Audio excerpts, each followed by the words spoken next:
18 months into owning an accounting firm, I was playing with my kids and was convinced that my heart just stopped. Literally stopped. I've got heart issues in my family. One of the scariest moments of my life, took an ambulance on down to the hospital, and it was a whole thing. And it was at the peak of all of my accounting firm stresses. And why does it always take something spectacular to get you to open your eyes, like a near-death experience or losing someone close to you or something massive in your life for you to like pull your head up and be like, oh yeah, no, this is actually pretty dumb. I have zero perspective. It's unfortunate that sometimes it takes something wild like that. But today I'll share that story and just a rundown of a whole bunch of things I tried to do to like build, I don't know, healthy habits into being really busy, because I'm definitely still busy. But you may have noticed by now I'm something of a collector of like kind of like little tricks to either trick your brain into doing something in a better way or build helpful stuff into your routine. So we're gonna run through a whole bunch of those today. Come on in, let's talk about that big accountant body of yours.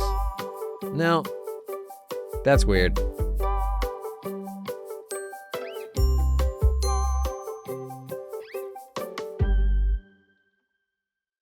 So wild situation where I literally am like, what is happening to my heart right now? Full on panic. I'm blacking out. And otherwise, like, I've been in great health. I shared I have heart stuff in my family, but it's weird for folks my age to have heart issues. Like the doctors tell you like, you don't really get this stuff until later on. So go to the ER, go through all this stuff. They do like, an imaging of my heart. It was around the time when they didn't know with COVID if there was some complication with heart stuff, and it was during COVID. So they're looking at things like that. Put you on a scanning thing for 30 days. I went back to the cardiologist after that. I sat in a little room for over an hour waiting for him, and he came in and in under 3 minutes, this is not an exaggeration, in under 3 minutes said, I went through all the data, you're good. Whatever your problem is, it's all in your head, you gotta get over it. And that is not an exaggeration. That was the payoff for a month of inconvenience wearing this heart monitor thing. I've talked to a couple other people who've had similar experiences with that. And I would go on to have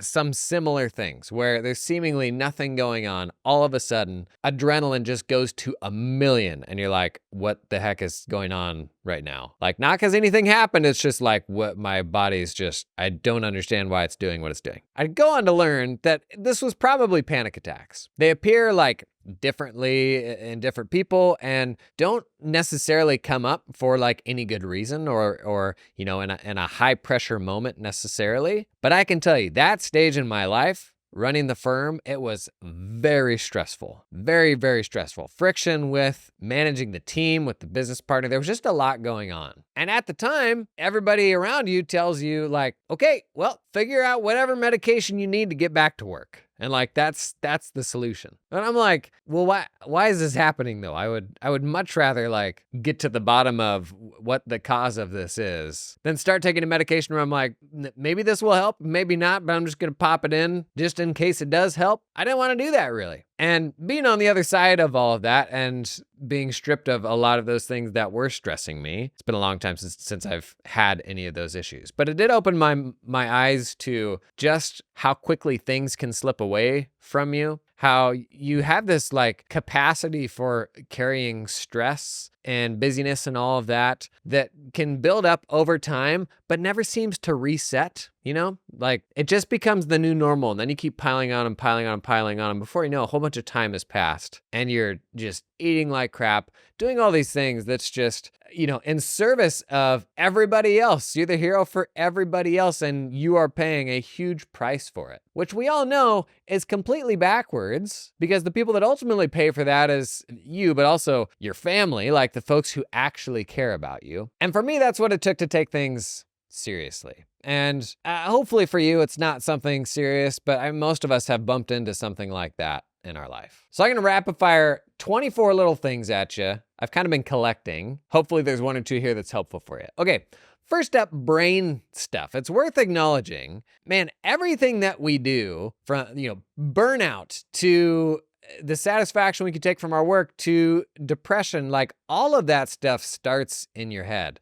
And you think about all the things we're constantly trying to optimize, but then are oftentimes like unwilling to sleep as much as we need to sleep, or go for a walk, or any of these things that actually impact and benefit Command Central, like where all that stuff's actually happening. Everything starts there. Like, that's the reason why I love physical exercise and why I just can't go a day without doing it. It's for my brain. And a few specific to the brain things that folks are spooked about or don't do enough of. One, processing your feelings. There are certain things that just don't get resolved until you say them out loud. And until you do, you're carrying those things around. And nobody gets through life without baggage. You just don't. Think of this as like taking out the mental garbage. Like, there needs to be some sort of, whether that's, monthly counseling, something like that. You need to somehow build that into your life, because if you're not creating an outlet for it, it's affecting all the other people you talk to. Like, if you don't give yourself a place to dump that stuff, it's impacting everything else. And at its worst, that's, it's your kids paying the price for it. It's the people around you. Second,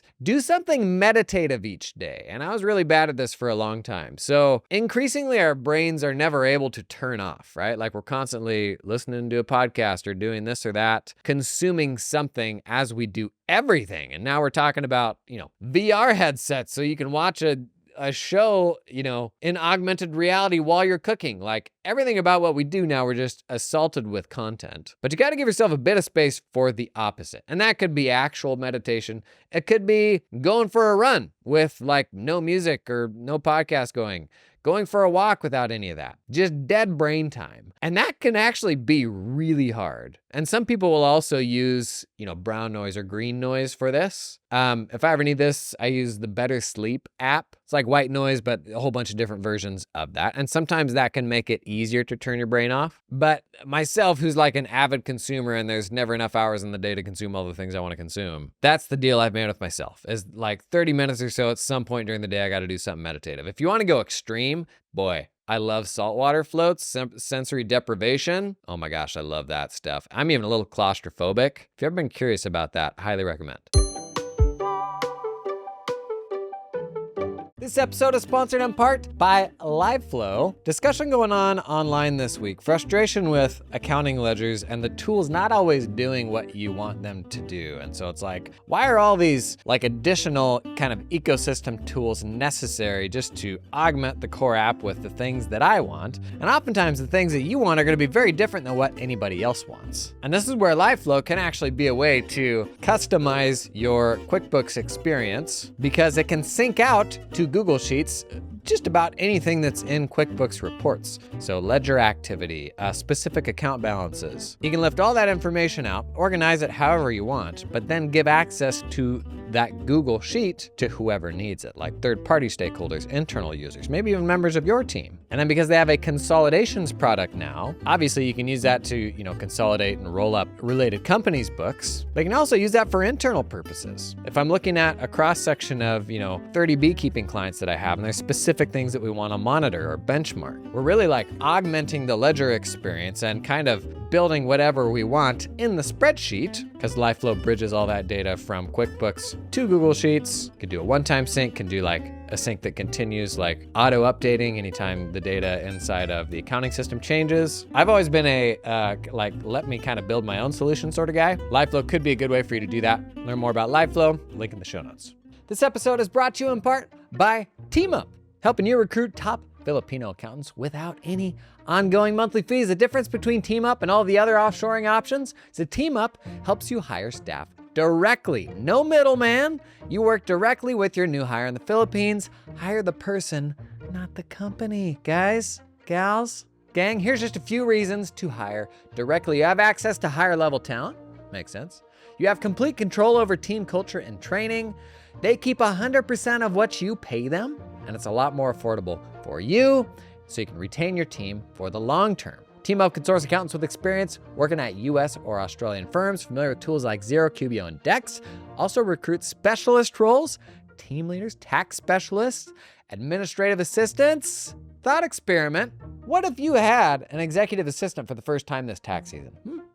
Just throwing it out there. What would they do? Start at that email video I did on the main channel recently. Get help with that stanky old inbox. I digress. TeamUp recruits these talented folks for a flat one-time fee of 4,000 US American dollars. That's it, 4K one time.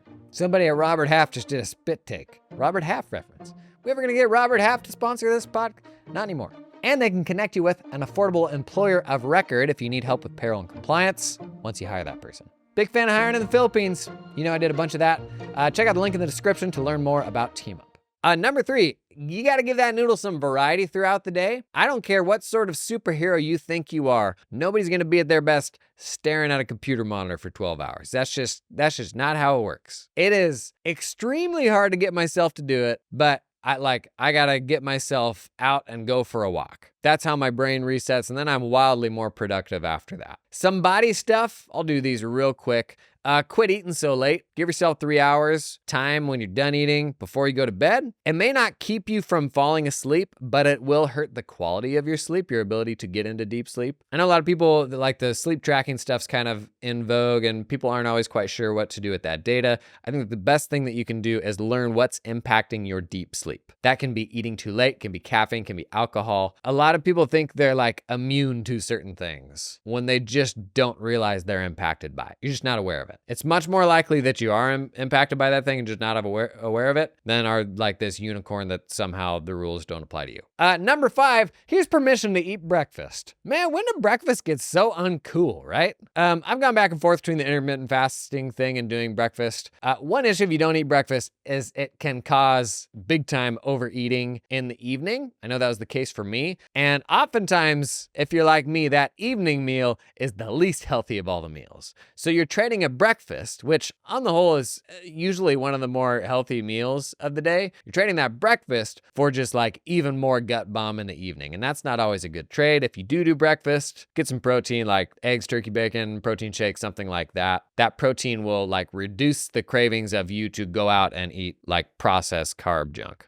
Mention this kind of, watch out for caffeine reducing sleep quality. If you do any caffeine in the afternoon, it will almost always impact your sleep quality. Again, you may be able to get to sleep just fine. It's your deep sleep that is probably going to impact. Number 7, more generally on caffeine. I don't know how to tell you this, but if you're pounding a pot of coffee a day, and you have been for the last year, it's not doing a thing for you. You're gonna pay the price big time when you don't have that pot, but at this point, you're back to the baseline. It's not doing a thing. Now you gotta like shoot it into the back of your knee to get any kind of effect for it, right? So like you have to build in some sort of cycle there if you actually want the caffeine like benefit. Now there's the whole ritual of it and the smell and all that, and that's, a lot of fun. I didn't used to be into that sort of thing. I am a lot more now, but let me tell you, it's way more satisfying when you cycle off of it. So these days, I now only do it like 3 or 4 days a week. And then every month or two, I'll do like a full week or 2 cycle off. And when you do it, it makes it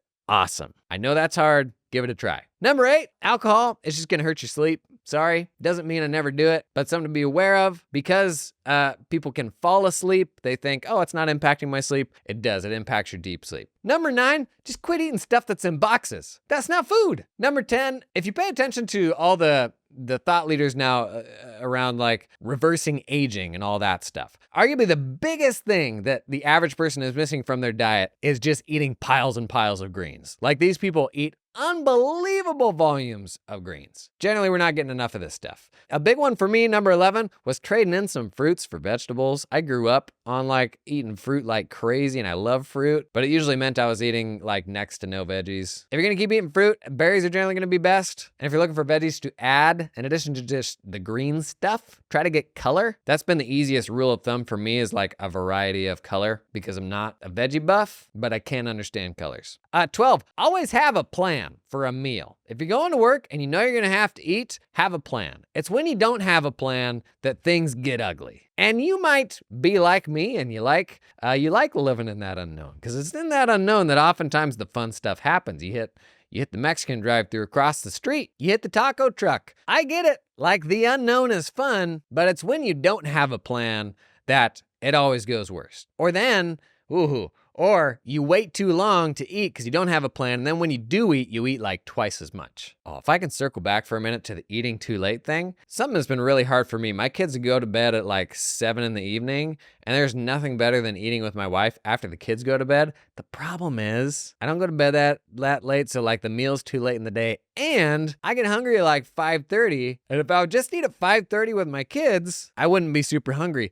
Instead, I don't eat anything, and I wait until 7, and I eat like twice as much food, whereas if I would have just eaten at 5:30, I wouldn't have eaten as much, and that'll take me to bedtime just fine. Man, that's the worst. Okay, number 13, have emergency meals on hand. Now, I'm gonna get made fun of for this. I have done a lot of the meal replacement drinks just because they were so convenient. So back in the day, that was Soylent and everybody made fun of it. Now I think the biggest one's probably Huel, Huel. And back in the day, my dad, he was pounding Slim Fast when he went to work. So this is hardly a new thing. I do think they're newly much, much healthier than they used to be. And when it comes to these meal replacement things, people are always like, no, that's not as good as food. I gotta eat something real. And no, it's not as good as food, but what it is better than is that crap meal when you don't have a plan. So we're not comparing it to a big delicious meal. Everybody agrees that that delicious meal is better. We're comparing it to the taco truck or that pizza. So I pretty much always keep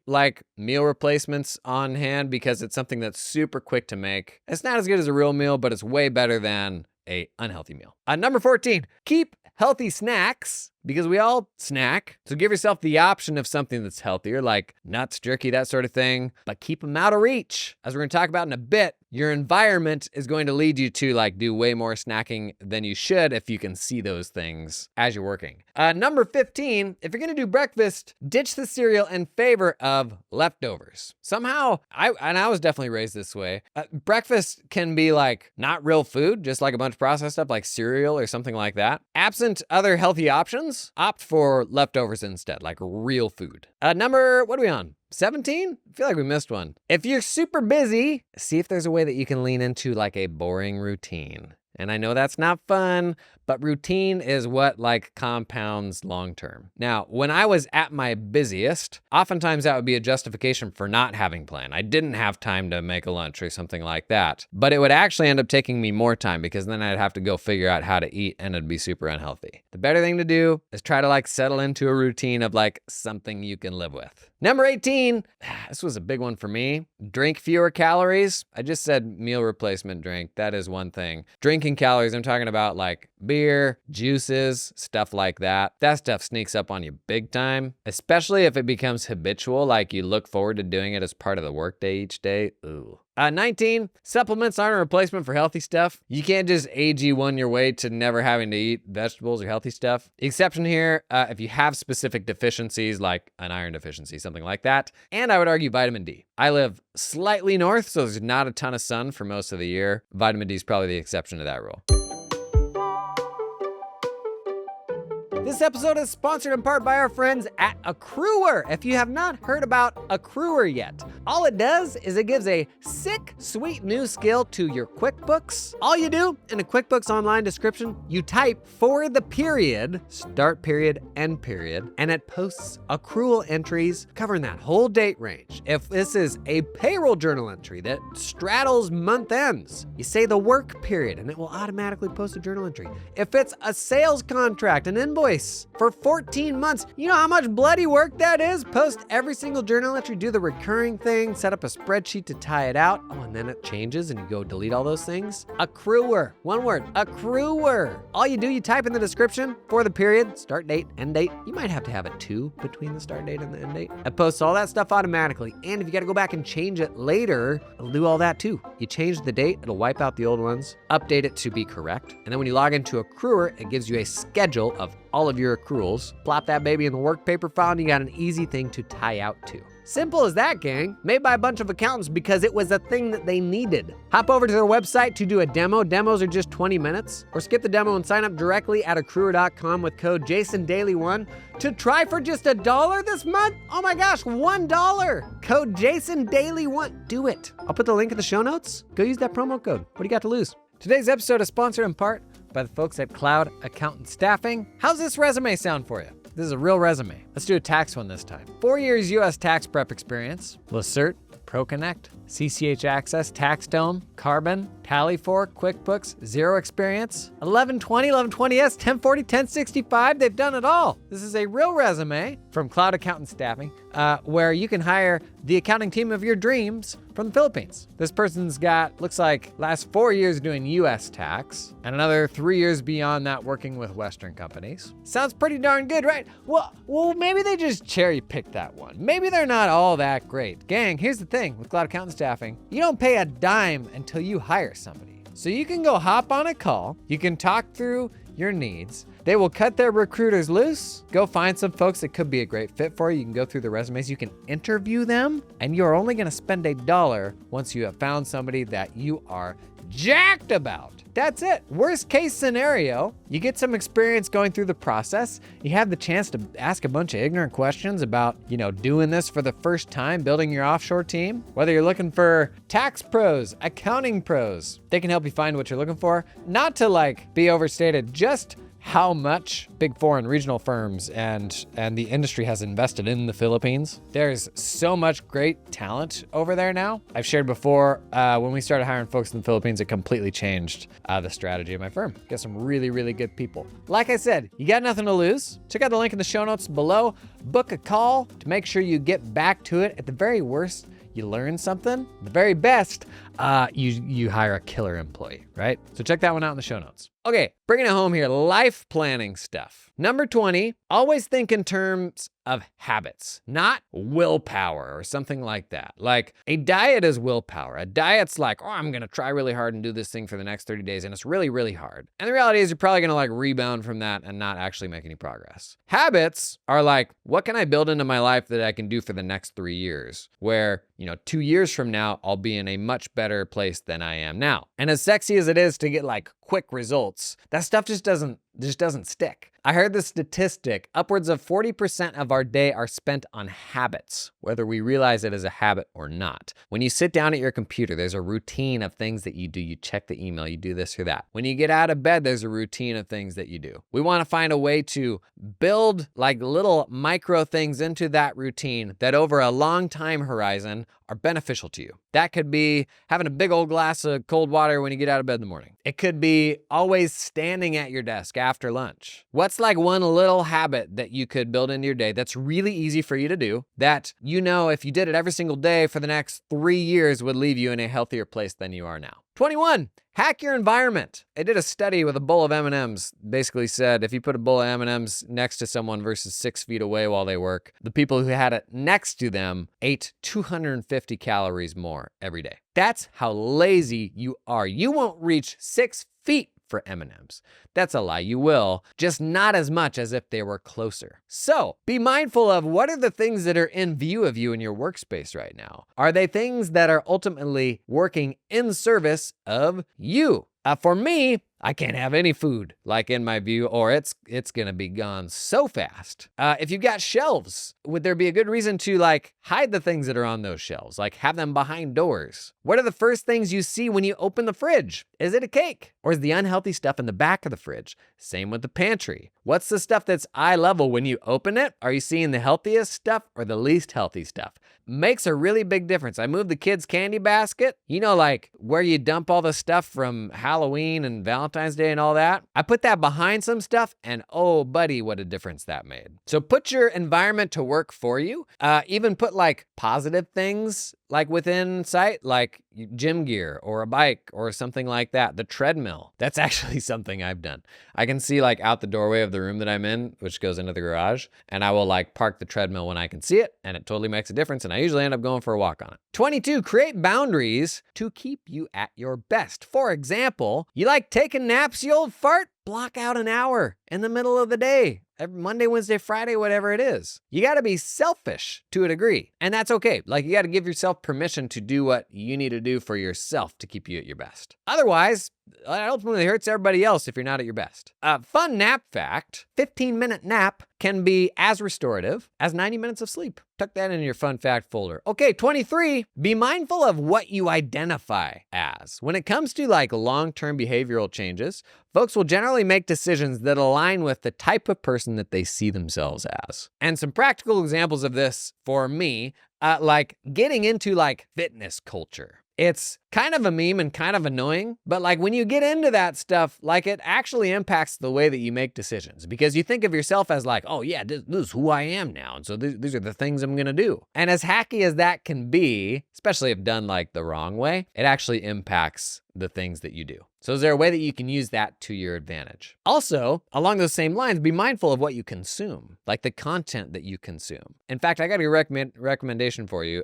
Dr. Rupy, I can't remember his first name. His branding is The Doctor's Kitchen. I'll put a link in the show notes. Gives just some killer, like straightforward, a lot of stuff around food advice. And a bit of inspiration in the feed of like, that's a good idea. That's a thing that I should be doing. That's a meal that's both healthier and tastier than what I just ate. We're absolutely programmed by the stuff that we read and listen to and all of that. So if you can curate that feed to get some positive stuff in there, that's gonna make a difference. Last one, 24, think about your productivity arc throughout the day. I can tell you where I'm at right now. I hit about 2:30 in the afternoon and I am useless. And I have to get up and go for a walk. Like the treadmill doesn't even do it anymore. I got to go for a walk outside. I was talking with a guy yesterday who's like, I hit midday and like lunchtime for whatever reason, I'm just useless. So he goes home for like an hour and a half and he'll like mow the lawn or just go do something. And then when he comes back in the afternoon, he's ready to go again. That probably looks different for everyone. But the one thing that like just isn't going to work is just powering through and pretending that it's not a thing. And this used to be me. I used to be like, I'm no sissy. Just got to suck it up. Drink more coffee in the afternoon. That was my solution. But that's just me pretending like that my body didn't need what it needed. So if I can send you with 3 things to think about. 1, what's one small thing you can commit to doing? One micro habit that you can commit to doing over the next 7 days. Not a big dramatic thing, an itty bitty thing that's easy. Where if you looked out and you're like, oh man, if I was still doing that 2 years from now, like, yeah, I'd be this much healthier. Find a little micro habit like that you can implement. 2, think about how your calendar can be your friend. Maybe that's blocking out nap time. Maybe that's blocking out, a walk at 2:00 every afternoon. Preferably out from in front of your monitor, like outside if that's possible. Get your calendar to help you out there, and maybe the forcing function to like enable that bit of selfishness that will keep you at your best. And then number 3, what's one thing you can do, one thing you can consume to hack your attention? So where do you hang out? Do you hang out on YouTube, Twitter, LinkedIn, whatever it is? Go out and find a few folks who will be a positive influence for you there that will take you back to like a healthy mindset or a mindset that will align you with the type of person that you want to be. That identity thing is really powerful. That becomes your new default. And if you aren't intentional about the stuff that we are consuming from a media standpoint, then you kind of just get programmed by whatever rabbit hole you get sucked into rather than something maybe more aspirational, right? The stuff that's taking you to like being a better version of yourself. Obviously, very obviously, I am no doctor, but those are some of the things I've been jotting down over the last month, like things I've been trying to optimize for. I'm not like a meal plan. I'm not really like a prepper guy, but I'll tell you what, that whole panic attack thing, geez Louise, that got my attention. I would love to hear your tippy top tips because there is nothing about sitting in an office chair for 50 years that like the human body was designed to do. So you got any top tips, please share them in the comments. I'll see you tomorrow for Q&A.